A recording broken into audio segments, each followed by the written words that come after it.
Videos देखने के लिए सब्सक्राइब करें जनसत्ता.com, बेल आइकन दबाकर पाएं लेटेस्ट नोटिफिकेशंस।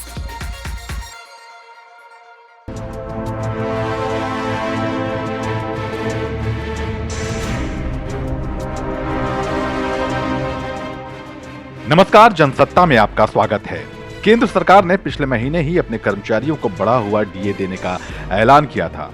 उसके इस ऐलान के बाद करीब 65 लाख केंद्रीय कर्मचारियों को फायदा मिलने का अनुमान है।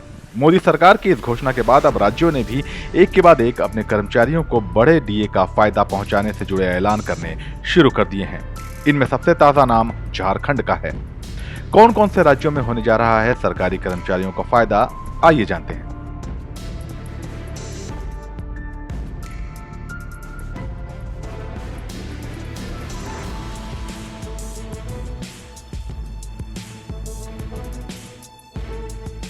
डीए में बढ़ोतरी पर फैसला करने वाले राज्यों में सबसे आगे राजस्थान रहा।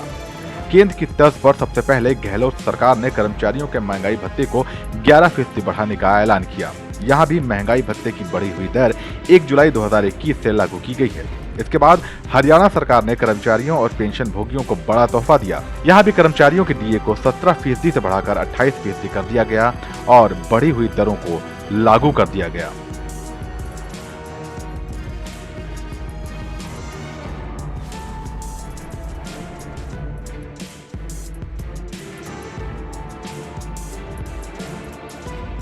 मोदी सरकार के ऐलान के बाद कोविड से अभी तक जूझ रही कर्नाटक सरकार ने भी कर्मचारियों के महंगाई भत्ते को बढ़ाने का ऐलान किया है। राज्य ने आखिरी बार अक्टूबर 2019 में 4.7% डीए वृद्धि की घोषणा की थी, पर 2020 में कोविड-19 के संकट ने सरकार के इस फैसले पर 1 साल की रोक लगा दी थी। महंगाई भत्ता लागू करने का सबसे ताजा ऐलान जम्मू कश्मीर प्रशासन और झारखंड की हेमंत सोरेन सरकार ने किया है।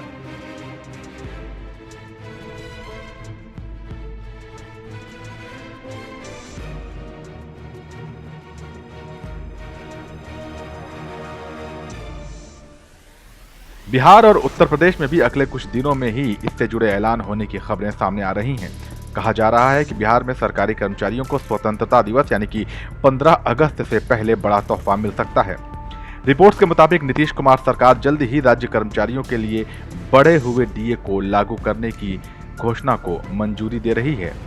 बिहार में सरकारी कर्मचारियों के लिए ये बढ़ोतरी 1 जुलाई 2021 से ही प्रभावी मानी जाएगी, ऐसा माना जा रहा है। बताया गया है कि कैबिनेट जल्द ही इस योजना पर बैठक करने के बाद फैसला लेगी।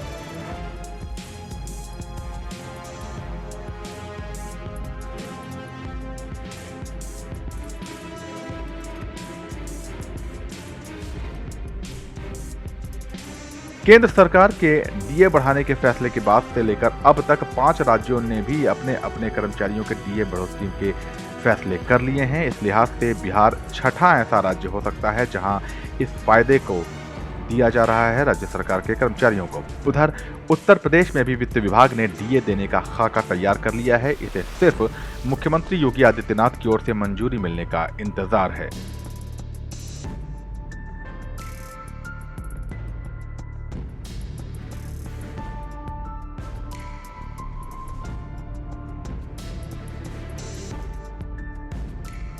सूचना और प्रसारण मंत्री अनुराग ठाकुर ने 14 जुलाई को केंद्रीय मंत्रिमंडल की बैठक के बाद संवाददाताओं से कहा था कि डीए और डीआर में बढ़ोतरी से केंद्र के सरकारी खजाने पर अब 34,401 करोड़ रुपए का अतिरिक्त बोझ पड़ेगा। दोनों जुलाई 2021 से प्रभाव में आ जाएंगे। कोविड-19 महामारी के मद्देनजर सरकार ने डीए और डीआर की 3 अतिरिक्त किश्तों को रोक लिया था। ये किश्तें 1 जनवरी 2020, 1 जुलाई 2020 और 1 जनवरी 2021 से बकाया थीं।